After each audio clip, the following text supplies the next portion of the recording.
The sun hung low over Red Hollow, painting the Texas desert in shades of fire and blood. Dust swirled down the main street, where weathered storefronts leaned like tired old men. The saloon's piano clinked a lonesome tune, barely audible over the creak of a swinging sign that read, Red Hollow Mercantile, closed. The town was dying, choked by deadened fear, and everyone knew who held the noose. Sheriff Williams, a man whose badge was just a license to steal. On the outskirts, where the land turned to scrub and dreams went to rot, stood the Colt Ranch, a sagging house, a splintered barn, and a fence that hadn't seen paint since the war.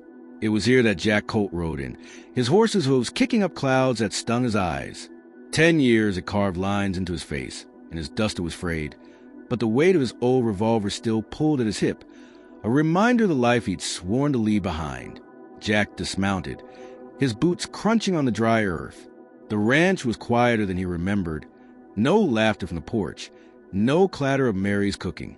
He'd left her and their boy, Tom, a decade ago, chasing bounties and running from a mistake that still haunted his dreams. A man dead by his hand, an innocent caught in a crossfire. Jack had thought he'd outried the guilt, but it clung like the desert heat. Now, standing before the home he'd abandoned, he felt the weight of every lost year. He knocked on the door, his knuckles hesitant. It creaked open, and there was Mary, her dark hair streaked with gray, her eyes sharp but tired. She froze, her hands gripping a worn apron. "Jack," she said, her voice a mix of disbelief and steel. "What the hell are you doing here?" "I came back," he said, his throat dry. "For you?" "For Tom." Mary's laugh was bitter, like coffee left too long on the fire. 10 years too late, Jack. You think you can just ride in and fix what's broken? She stepped aside, letting him in, but her gaze was a wall he couldn't climb. The house smelled of old wood and struggle, the table covered with unpaid bills. Jack's eyes darted to a pair of boots by the door. Too big for a boy, too small for him. Tom was 16 now, a stranger. "Where's our son?" he asked. Mary's lips tightened. "Out with those no-good vagrants he calls friends. You'd know that if you'd been here." Before Jack could answer, the door slammed open, and Tom stormed in, all sharp angles and teenage fire. His dark hair fell over eyes that burned with defiance, a younger version of Jack's own. He stopped dead when he saw his father. "Who's this?" Tom spat, though the recognition in his glare said he knew. "Tom," Jack started, stepping forward, but the boy recoiled. "Don't," Tom snapped. "You ain't my pa. You're just some drifter who left us to starve." The words cut deeper than any bullet, and Jack stood frozen, his hand twitching like it wanted to reach for something, his gun, his son, anything to bridge the gap. Mary broke the silence. "He's here now, Tom. Let's hear him out." But her voice held no warmth, only duty. Jack sat at the table, the chair creaking under him. "I know I messed up," he said. "I thought I was protecting you by leaving. I was wrong. I'm here to make it right." Tom scoffed, grabbing a hat from a peg. "Make it right? We're losing the ranch. Ma's working her hands raw, and I'm stuck scraping by while that bastard sheriff bleeds us dry. Where were you when we needed you?" He didn't wait for an answer. Storming out into the dusk, Jack turned to Mary, who was staring at the bills like they held answers. "Sheriff Williams," she said quietly. "He's been raising taxes to protect us from outlaws. Outlaws he probably pays. We owe more than we can pay. They'll take the ranch by month's end." Jack's jaw tightened. He'd heard of men like Williams, vultures and badges who preyed on towns too weak to fight back. "I'll fix this," he said, but Mary shook her head. "You can't fix a decade, Jack. And Tom," he's slipping away. "Those boys he runs with, they're trouble. They talk big about robbing stagecoaches, being outlaws. He thinks it'll make him a man." That night, Jack stepped into Red Hollow Saloon, the air thick with whiskey and smoke. A woman sang softly, her voice like a breeze through the desert. Lila, the saloon singer, her dark eyes catching everything. She watched Jack as he ordered a drink, her gaze knowing too much. "Heard you were back, Colt," she said, sliding onto the stool beside him. "Heard you left a mess behind you." Jack tensed, his fingers brushing the revolver he hadn't drawn in years. "What do you know about my messes?" he asked. Lila leaned closer, her voice low. I know you killed a man who didn't deserve it. I know the sheriff's got that story locked in a safe, ready to ruin you. And I know your boy's about to make the same mistakes you did. Jack's heart sank. The past was a shadow he couldn't shake, and now it threatened his family.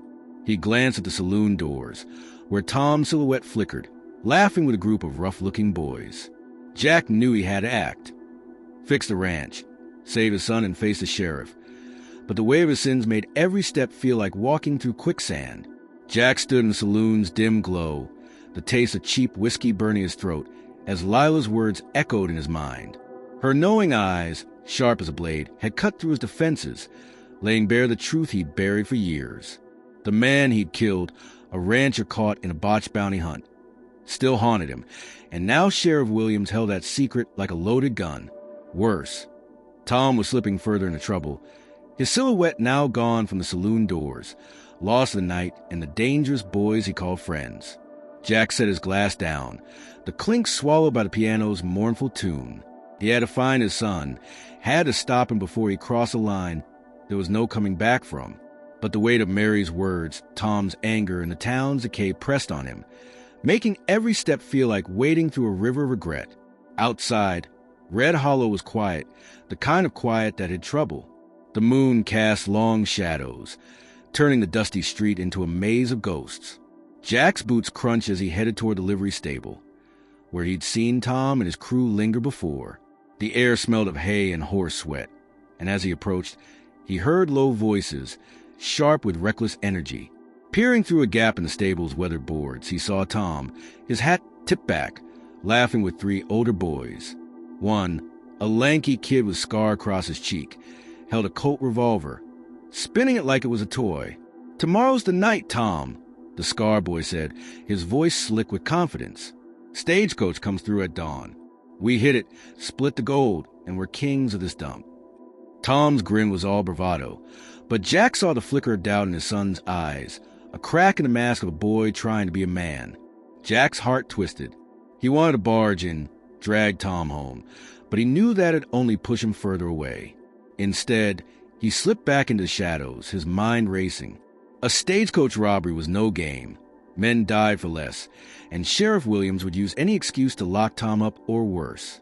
Jack headed back to the ranch, the desert wind cold against his face. He needed a plan, but first, he needed Mary to understand. When he stepped into the house, she was at the table, stitching a torn shirt under the flicker of a single candle. Her hands moved with the precision of someone who'd learned to make do, but her shoulders sagged with exhaustion. "You find him?" she asked without looking up. Jack nodded, sitting across from her. "He's planning something stupid with those boys. A robbery. I need to stop him, Mary, but I can't do it alone." She set the needle down, her eyes meeting his for the first time without anger, just a bone-deep weariness. "You think I haven't tried? He's been running wild since he was 12, Jack. No father, no money, just me and this dying town. He thinks he's got to prove something." Her voice cracked, and Jack saw the toll of the years he'd missed, years of scraping by, of shielding Tom from a world that chewed up the weak.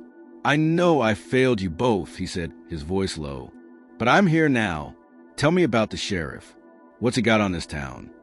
Mary sighed, pushing a stack of bills toward him. "He calls it protection money. Every ranch, every shop pays, or their place burns, or their kids disappear. He's got men everywhere, and no one's got the guts to stand up to him." Jack's fist clenched. He'd seen men like Williams before, parasites who thrived on fear. But this wasn't just about the town. It was about saving his family, about proving Tom there was another way. "I'll talk to him," Jack said. "Tomorrow, before he does something he can't undo." Mary shook her head. "You think talking fixes a boy who spent half his life hating you? He needs a father, not a lecture." Her words stung, but they were true. Jack stood, grabbing his hat. "Then I'll be both. But I need you to trust me, Mary. Just a little." She didn't answer, but her silence felt like a door left ajar. The next morning, Jack found Tom at the edge of the ranch, sharpening a knife by the corral. The boy's movements were quick, angry, like he was carving out his frustration. "Tom," Jack called, keeping his voice steady. Tom didn't look up. "What do you want, old man?" Jack stepped closer, ignoring the jab. "Heard you're planning something with those boys. A stagecoach job. That true?" Tom's hand froze, his eyes narrowing. "What's it to you? You ain't been around to care before." Jack knelt, meeting his son's gaze. "I care now. You go through with this. You're throwing your life away. Those boys ain't your friends. They're using you. And the sheriff? He'll hang you to make an example." Tom stood, his knife glinting in the morning light. "Maybe I want to be somebody. Not like you, running off, leaving Ma to scrape by. I'm going to make my own way." Jack's chest ached, but he kept his voice calm. "You want to be a man, Tom? Men don't steal. They protect what's theirs. This ranch, your ma, she needs you more than those fools need a lookout." Tom laughed, but it was hollow. "Protect? Like you protected us? You're a hypocrite." "Pa." The word "pa" hit Jack like a bullet.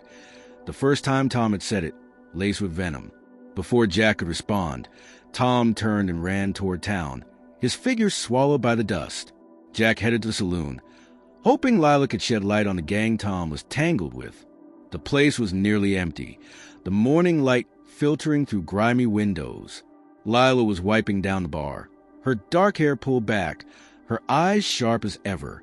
"You look like a man with trouble," she said, pouring him a coffee. Jack leaned in, keeping his voice low. "Tom's mixed up with some boys planning a stagecoach hit. You know anything about it?" Lila's expression darkened. "I know the type. They work for a man named Brody, small-time outlaw who pays off the sheriff. They use kids like Tom, young, eager, expendable. If it goes south, Tom takes the fall." Jack's blood ran cold. "Where's this Brody?" Lila hesitated, then nodded toward the back. "He's upstairs, but be careful, Jack. He's mean and he's got the sheriff's ear." Jack climbed the creaky stairs, his hand resting on his revolver. Brody was a wiry man with a scar across his cheek, the same one from the stable. He was counting money at a table, two of his men lounging nearby. "Colt," Brody said, not looking up. "Heard you were back. Come and join the fun." Jack's voice was steady. "Let my boy go. He's not your pawn." Brody laughed, his men tensing. "Tom's a big boy. He wants in, he's in. You gonna stop him?" Jack stepped closer, his shadow falling over the table. "I'm asking once.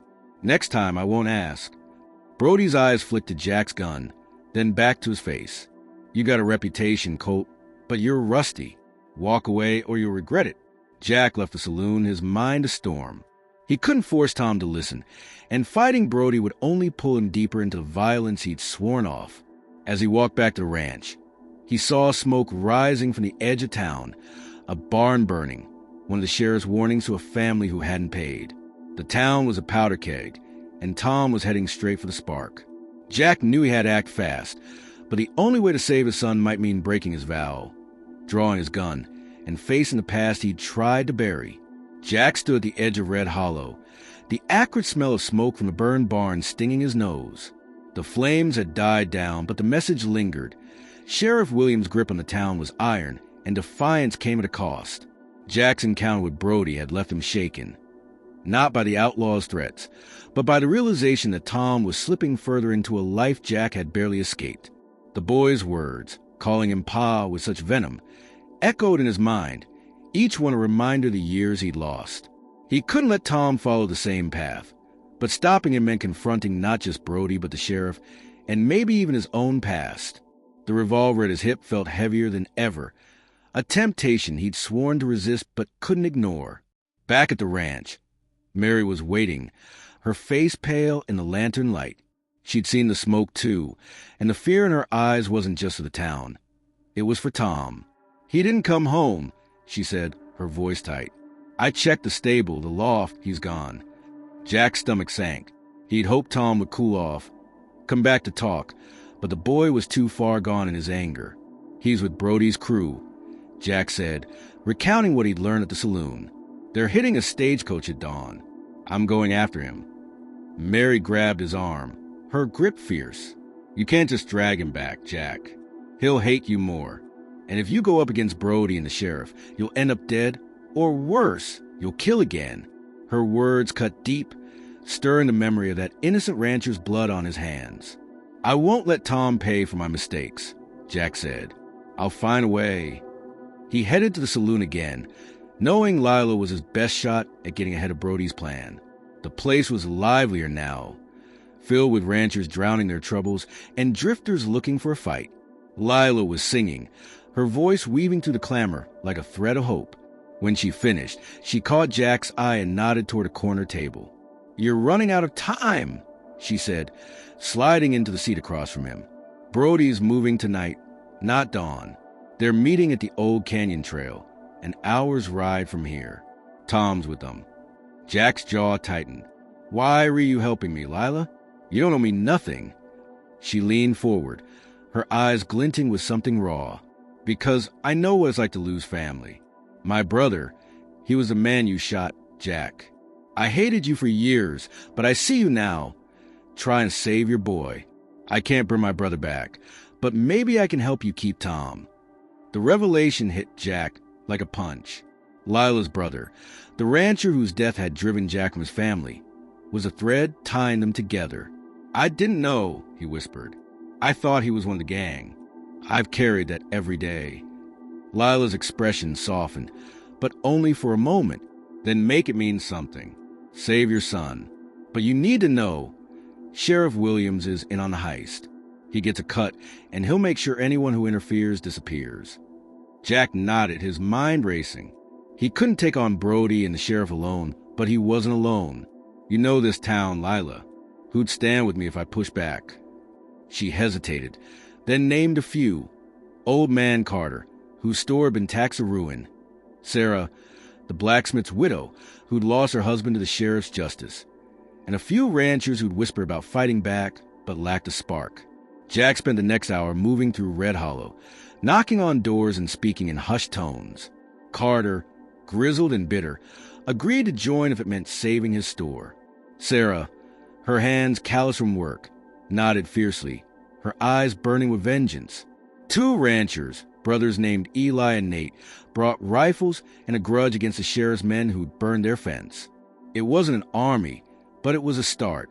Jack felt a flicker of hope, but it was drowned out by fear for Tom. The boy was out there, caught in a trap set by men who saw him as nothing more than a pawn. As Jack saddled his horse, Mary appeared, a shotgun in her hands. "I'm coming," she said, her voice steady. "He's my son, too." Jack wanted to argue, to keep her safe, but the fire in her eyes told him she'd never stay behind. "Stay close," he said, and they rode into the night. The canyon trail was a jagged scar in the desert, lit only by the moon's pale glow. Jack and his small band crept forward, their horses' hooves muffled by the sand. Ahead, they saw the flicker of a campfire. Brody's crew, with Tom among them. Jack's heart pounded as he spotted his son, sitting apart, his face tense. The stagecoach wasn't there yet, but the gang was ready, rifles glinting. Jack signaled to the others to spread out, hoping to flank the group. He whispered to Mary, "If it goes bad, get Tom out. Don't wait for me." She nodded, her grip tightening on the shotgun. They moved closer, but a twig snapped under Eli's boot, and one of Brody's men spun around, shouting. The camp erupted, and Jack had no choice. "Now!" he yelled, drawing his revolver for the first time in years. The night exploded into chaos. Gunfire cracked, horses screamed, and dust choked the air. Jack fired at Brody's men, aiming to wound, not kill, but the old instincts took over, each shot steady and true. Mary stayed low, moving toward Tom, who was frozen, his own gun shaking in his hands. "Tom!" she called, but before she could reach him, Brody grabbed the boy, using him as a shield. "Stay back, Colt!" Brody shouted, his scar gleaming in the firelight. "Or your boy's done." Jack froze, his gun trained on Brody, but Tom's wide eyes locked on his. "Let him go," Jack said, his voice steady despite the fear clawing at him. Brody laughed. "You think you're a hero now? You're just a killer like me." Before Jack could respond, a shot rang out, not from his gun, but from Sarah, hidden in the rocks. Brody staggered, clutching his shoulder, and Tom broke free, running toward Mary. Jack fired again, driving Brody's men back. But the fight wasn't over. Hooves thundered in the distance. The sheriff's men, alerted by the gunfire. Jack's group was outnumbered, and the stagecoach was rolling into the canyon, right into the trap. "Get Tom out!" Jack yelled to Mary, who was pulling their son toward the horses. Tom resisted, his face torn between fear and defiance. "I ain't leaving," he shouted, but Mary dragged him, her strength unyielding. As the sheriff's men closed in, Jack knew they couldn't win this fight. Not here, not now. He fired a final shot, scattering Brody's remaining crew, and ran to cover his group's retreat. Bullets whizzed past, one grazing his arm, the pain sharp but distant. He saw Mary and Tom reach the horses, Sarah and the others following, but Brody was still out there, wounded but dangerous. And the sheriff was coming. Jack's vow to abandon violence was crumbling, but saving his family meant more than his soul. He reloaded, his hand steady, and prepared to face whatever came next, knowing the real fight was just beginning. The canyon air was thick with gunpowder and dust, the echoes of gunfire fading as Jack crouched behind a boulder, his arm stinging where a bullet had grazed him. The stagecoach stood abandoned in the trail, its horses snorting in panic, while Brody's men scattered into the shadows. Mary had Tom, pulling him toward the horses, her shotgun still clutched tight. Sarah, Carter, and the Rancher brothers, Eli and Nate, covered their retreat, their rifles spitting fire at the sheriff's men closing in from the ridge. Jack's heart pounded, not just from the fight, but from the sight of Tom's face. Scared, angry, but alive. He'd gotten his son out of Brody's grip, but the sheriff's arrival meant this was no longer just a rescue. It was a war, and Red Hollow's fate hung in the balance. Jack reloaded his revolver, the click of the cylinder a familiar sound that made his stomach turn. He'd sworn never to draw again, but here he was, back in the life he'd fled, with blood on his hands and more to come. He glanced at Mary, who was urging Tom onto a horse. The boy's eyes met Jack's, and for a moment, the defiance softened, replaced by something raw. Fear, maybe, or a flicker of trust. "Go!" Jack shouted, waving them back toward town. Mary hesitated, her face torn, but she nodded, pulling Tom with her. Sarah and the others followed, their horses kicking up clouds as they rode hard for Red Hollow. Jack stayed behind, knowing someone had to hold the line. The sheriff's men were too close, and Brody, wounded but alive, was still out there, a snake waiting to strike. The first of the sheriff's riders crested the ridge, their silhouettes black against the moonlit sky. Jack fired, dropping one, then ducked as a volley of bullets chipped the rock around him. He moved fast, slipping between boulders, his old instincts sharp despite the years.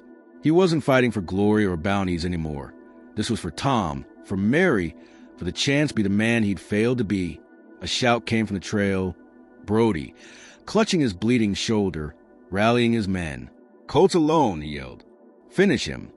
Jack gritted his teeth, knowing he couldn't hold him off forever. But he didn't need forever, just long enough for his family to get clear. Back in Red Hollow, Mary rode hard, Tom clinging to the saddle behind her. The boy was quiet now, his bravado gone, replaced by a trembling that broke her heart. She'd seen the look in his eyes when Jack faced Brody, the way he'd hesitated with his own gun. He wasn't an outlaw, not yet, but the pull of that life had nearly taken him. "Ma," Tom whispered, his voice small. "Is Pa gonna die?" Mary's throat tightened. She wanted to lie, to say Jack would be fine, but she'd never lied to her son before. "He's fighting for us," she said. "That's what matters." Tom didn't answer, but his grip on her waist tightened, and she knew he was thinking of the years without a father, the anger that had driven him to Brody's gang. In the canyon, Jack was pinned down, the sheriff's men circling like wolves. He'd taken out two more, but his ammunition was low, and the graze on his arm was bleeding heavier now, soaking his sleeve. A shadow moved to his left, Brody, limping but armed, his scar twisted in a sneer. "You should have stayed gone, Colt," he spat, raising his gun. Jack dove, the bullet grazing his side, pain flaring hot and bright. He fired back, catching Brody in the leg, sending him sprawling. But before Jack could finish it, a new sound cut through the night.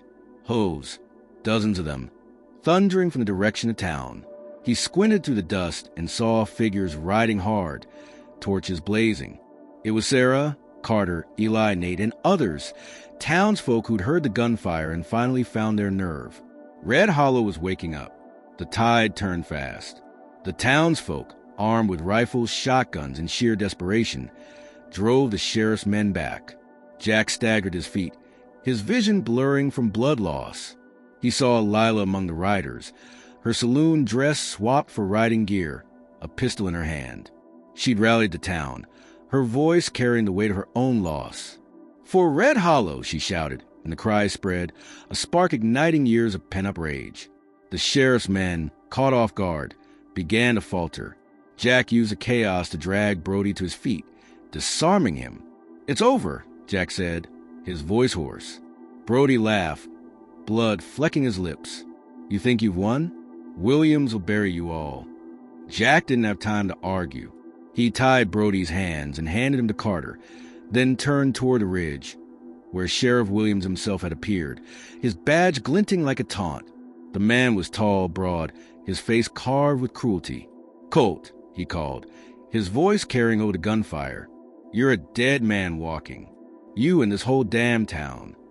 Jack stepped into the open, his revolver steady despite the pain ripping through him. "You've bled Red Hollow dry," he said. "No more." Williams smirked, raising his own gun. "You're a killer, Colt. Always will be. That secret of yours? I'll make sure your boy knows every detail." The words hit harder than any bullet, but Jack didn't flinch. He thought of Tom, of Mary, of the ranch they'd fought to keep. He thought of Lila's brother, the mistake that had defined his life. "Maybe I am a killer," he said, his voice low, "but I'm not your dog." The standoff lasted a heartbeat. Then both men fired. The canyon roared with the sound, and Jack felt a searing pain in his chest, his legs buckling. But Williams fell too, clutching his heart, his badge clattering into the dirt. The fight drained from the sheriff's men, who fled as the townsfolk closed in, their torches a wall of fire against the night. Jack collapsed, the world fading to a haze. He heard shouts, felt hands lifting him, Lila, Sarah, maybe Eli. They carried him to a horse, the ride back to Red Hollow a blur of pain and starlight. At the ranch, Mary and Tom were waiting, their faces pale as they saw the blood soaking Jack's shirt. Mary knelt beside him, her hands trembling as she pressed a cloth to his wound. "You're a fool," she whispered, tears in her eyes. "A damn fool." Jack managed a weak smile. Had to save him. He looked at Tom, who was crying now, no trace of the angry boy left. "Pa!" Tom said, the word soft, real this time. "I'm sorry. I didn't know." Jack reached for his son's hand, his strength fading. "You're better than me, Tom. Protect your ma. Protect this town." His eyes found Mary's. "I love you. Always did." Mary held him, her sobs quiet but fierce, as Tom gripped his hand. Jack's vision darkened, the pain slipping away, replaced by a strange peace. He'd given everything, his life, his soul, to give them a chance. The last thing he heard was Tom's voice, promising to make him proud. Days later, Red Hollow buried Jack Colt on a hill overlooking the ranch, the town free for the first time in years. Tom stood at the grave, his father's revolver tucked away, not as a weapon but a reminder. He'd chosen a different path, to rebuild, to protect, to be the man his father had died to let him become. Mary watched from the porch, the ranch hers to keep, a symbol of the family they'd fought for. And in the saloon, Lila sang a new song, one of loss and hope, her voice carrying Red Hollow's story into the desert night, where it would live on, a spark for anyone who dared to fight for what mattered.